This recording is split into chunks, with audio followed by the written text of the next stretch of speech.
이강인의 뒤늦은 사과가 여전히 많은 관심을 받고 있는 가운데 이강인과의 다툼으로 손흥민의 손가락이 탈구된 원인이 밝혀져 화제가 되고 있습니다. 최근 미국 언론이 클린스만 감독의 인터뷰 내용 중 일부를 공개했는데 해당 인터뷰에서 클린스만 감독은 그 싸움의 전말을 밝혔습니다. 미국 언론 보도에 따르면 클린스만 감독은 이강인이 의도적으로 손흥민을 밀어내린 것을 눈으로 직접 봤는데 실수로 손흥민의 손을 다치게 한 사람은 조규성이었다고 말했는데요. 클린스만 감독에 따르면 싸움을 말리려던 조규성이 손흥민의 몸과 충돌했고 손흥민의 손이 다른 선수의 옷에 끼어 탈구됐다고 밝혔습니다. 이강인이 사건 이후 프랑스로 빤스런을 하자 대한축구협회에 식당 CCTV에 녹화된 싸움 영상을 공개해달라는 목소리가 많습니다. 이후 한 소식통은 차두리 코치의 인터뷰 내용을 공개해 큰 관심을 끌었는데 그 이유는 싸움 당시 차두리 코치가 이강인을 향한 손흥민의 행동을 폭로했기 때문입니다. 차두리가 공개한 소식에 따르면 손흥민은 이강인에게 크게 화가 났음에도 불구하고 이강인이 쓰러지지 않도록 지켰다고 합니다.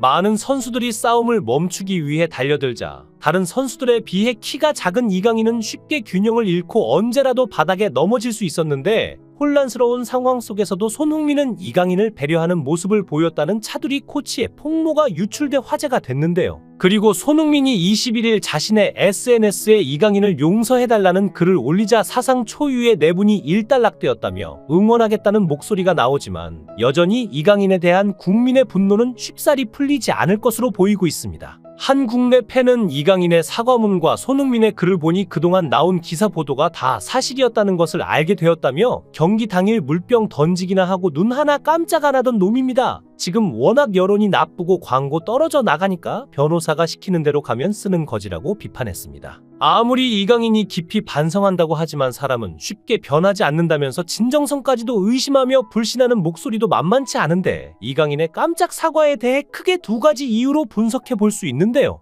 첫 번째는 경제적 이유인데 최근 외신을 포함한 수많은 매체들에서는 이강인이 선수 개인의 커리어와 함께 금전적 문제에서도 큰 고민에 빠졌다는 내용을 심도 있게 보도하고 있죠. 이강인의 계약 연봉은 하나 50억 수준으로 굉장히 높은 편이지만 악랄한 소득세를 부과하는 것으로 유명한 프랑스에서는 해당 소득 구간은 75%로 세후 연봉은 12억 수준인데요. 광고 위약금과 생활비로 앞으로 PSG에서의 5년간의 자녀 연봉은 모두 사용해야 하고 현재 나락으로 가버린 이미지를 고려해 보았을 때 추가적인 광고 수입과 초상권 수입이 제로에 가까운 상황으로 전 세계에서 가장 존경받는 축구 선수이자 캡틴 손흥민에게 대들고 국가대표 선배들을 무시한 대가를 혹독히 치르게 되자 자신의 이미지 개선을 위해 손흥민을 찾았다는 분석이죠. 두 번째는 축구 선수로서 커리어에 대한 문제인데 모든 축구 선수들의 꿈의 무대이자 모두가 원하는 최고의 트로피는 단연 월드컵입니다. 뛰어난 실력을 갖추었지만 국적 때문에 월드컵에 참가하지 못하는 슈퍼스타들도 많이 있는데 모두가 원하는 그 무대에 나서기 위해서는 일단 국가대표팀에 합류해야 하죠. 이강인은 지난 월드컵에 벤투 감독이 마지막까지 고민한 끝에 최종 명단에 합류시켜 첫 월드컵 무대를 밟았습니다. 월드컵 무대를 밟아본 선수와 그렇지 못한 선수는 커리어 전체에 있어 큰 차이가 나기 때문에 사실 이번 월드컵 명단에 합류하고 또 모든 경기에 출전하는 경험은 선수에게도 큰 자산일 텐데요. 하지만 현재 차기 사령탑으로 언급되는 강력한 카리스마를 지닌 한국 레전드 출신의 감독들은 입을 모아 팀의 기강을 바로 세워야 한다는 강경한 태도를 보이고 있고 특히 이강인을 포함한 물병 3인방에 대한 내부 조사와 징계까지 내릴 가능성이 높아져 여론을 바꾸기 위해 최선을 다하고 있다는 것이죠. 일단 국가대표팀 명단이 확정되면 쉽게 베스트 11을 바꾸지 않는 감독들이 많이 있고 만약 이강인 없이 그 자리를 대체해줄 재능 있는 선수들이 뛰어난 활약을 해준다면 팀의 밸런스와 화합, 희생과 헌신을 강조하는 감독들은 조금의 퍼포먼스보다는 팀 전체의 사기 증진과 사랑받는 국가대표팀을 만들기 위해 금쪽이로 전락해버린 선수를 기용하지 않을 가능성이 높은 것인데요. 무엇보다 박항서 감독은 베트남에서도 상상도 할 수 없는 일이 한국 국가대표팀의 선수들 사이에서 발생한 것에 분노를 표하고 있으며 히딩크가 원했던 선후배 간의 자유로운 모습은 하극상과 거리가 멀었다며 당장 기강을 잡아야 한다는 강경파의 목소리를 가장 가장 크게 내고 있는 것으로 알려졌습니다.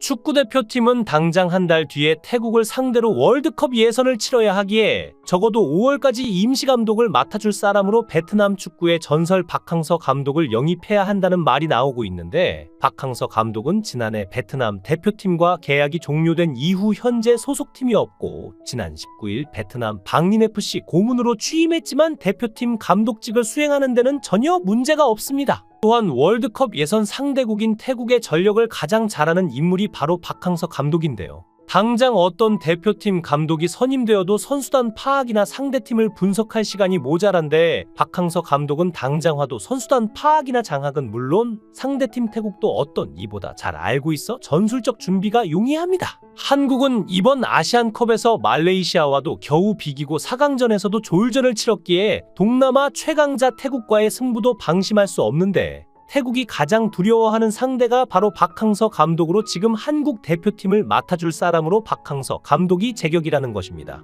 홍명보, 최용수, 황선홍 감독 등이 유력한 후보 물망에 오르고 있지만, 황선홍 감독의 경우 오는 4월 파리올림픽 최종 예선을 앞두고 있어 겸직을 할 경우 혼란이 불가피한 상황이고, 지금 홍명보 감독과 최용수 감독에게 좀 더 무게가 실리고 있긴 하죠. 그런데 지금 K리그 개막전을 준비하는 감독을 데리고 오는 데는 무리가 있고, 앞으로 한국 대표팀을 이끌 차세대 감독 후보군을 여유 있게 추리고 접촉하기에는 너무 시간이 촉박하다고 말하고 있습니다.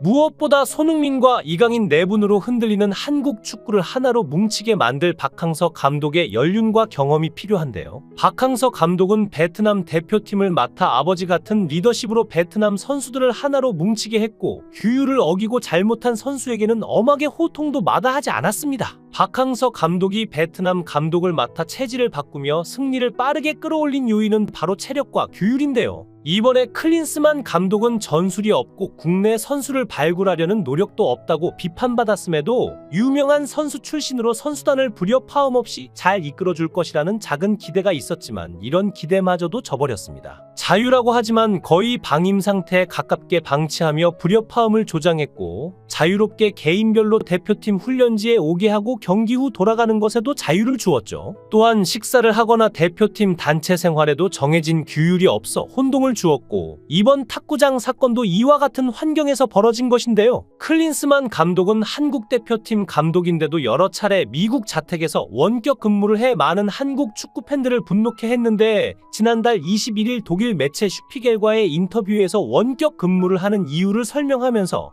파주의 국가대표 훈련장이 마음에 들지 않는 이유는 그곳이 북한과 가깝고 남북 간의 갈등이 팽팽하기 때문에 안전을 보장하기 위해 집에서 일하고 싶다고 밝혀 당시 많은 축구 팬들을 놀라게 했습니다. 그래서 클린스만을 비판하는 의견도 많았지만 농담으로 생각하는 이들도 많았죠. 누리꾼들은 박항서 감독이 만약 지휘봉을 잡았으면 이 같은 일은 없었을 것이고, 특히 대표팀 막내격인 이강인이 주장에게 하극상을 벌이는 일은 상상조차 할 수 없었을 것이라고 생각하는데요. 히딩크 감독 시절 대한민국 대표팀에는 이번에 사건을 일으킨 이강인보다 더한 풍우나 이천수가 있었는데, 이천수도 어릴 때부터 천재 소리를 들으면서 엄청난 기량을 가진 선수로 평가받았고, 자만감이 컸기에 대표팀에서 분위기를 흐리고 조직력을 무너뜨릴 가능성이 컸습니다. 그런데 히딩크는 이런 이천수를 다루는 방법이 남달랐는데, 이천수는 당시를 회상하면서 대표팀에 뽑히기 전 상황을 털어놓았습니다. 히딩크 감독이 선발할 선수들을 보러 다닐 때 이천수는 고려대학교에서 뛰고 있었는데, 히딩크가 보러 오자 보란듯이 골을 엄청나게 넣었다고 합니다. 그래서 이천수는 됐다 이랬는데, 히딩크 감독은 난 저런 선수를 원하는 게 아니다라고 말해 상처를 받았다고 하는데요. 이천수는 당시를 회상하며, 그 당시 저는 이미 청소년 국가대표 출신일 정도로 태생부터 천재였는데 히딩크 감독은 절 안 뽑았다, 제 시합을 보러 와서 쓴소리만 하고 저를 너무 힘들게 했다고 고백했습니다. 이천수는 하지만 그 뒤로 2002 월드컵에 데려가긴 했다며, 나중에 히딩크 감독이 쓰신 회고록을 보니까 다소 날선 이미지의 천수를 위한 나름의 길들이기를 했던 거다라고 하시더라. 그러니까 전 얼마나 힘들었겠어요 라며 지금도 당시의 트라우마는 잊히지 않는다라고 말했는데요. 그런데 이천수는 대표팀에 뽑혀 2002년 월드컵에 나가서도 기행을 보여서 히딩크 감독은 물론 박항서 감독까지 곤혹스럽게 한 바 있는데, 2002년 대한민국은 첫 번째 경기 폴란드를 이겼고, 그 다음 미국전에서 골을 먼저 먹고 페널티킥 상황이 생겼습니다. 1번 키커가 황선홍이었는데 황선홍이 안 찬다고 하자 2번 키커는 이을용으로 정해져 있었는데 이천수가 재빨리 가서 PK를 차려고 공을 잡았죠. 이천수는 당시를 회상하며 어린 마음에 진짜 한번 차고 싶었다라면서 자신도 PK에 골을 넣으면 역사적인 세리머니를 할 수 있고 히딩크에 안겨서 광고 하나 찍을 수 있을 것 같았다라고 말했는데요. 하지만 이천수가 PK를 차려고 하자 히딩크 감독은 이천수가 왜 공을 잡고 있냐라고 하며 당시 박항서 코치에게 이천수에서 키커를 이을용으로 바꾼 뒤 차게 했는데 이을용이 골을 넣는데 실패하자 안정환을 비롯해 주변에서는 이천수 때문에 부정타서 그랬다고 말하기도 했습니다.